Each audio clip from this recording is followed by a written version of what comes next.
Hello there, welcome to our channel Login Helps again. Hope you are doing fine. I'm back with another tutorial video, and today I'll be showing you how to log into your Amazon account from your UK or United Kingdom's portal or domain. And now without further ado, let's dive right into the video. But before that, don't forget to like, subscribe and hit that bell icon for more videos.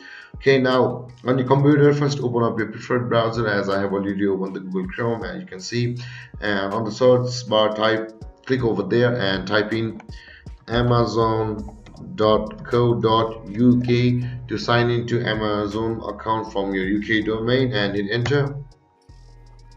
And after that, you will see the same interface as this, but a pop-up will appear here to change the address of yours. Now to log into your Amazon account from your UK domain, it's the same as you log into Amazon account everywhere.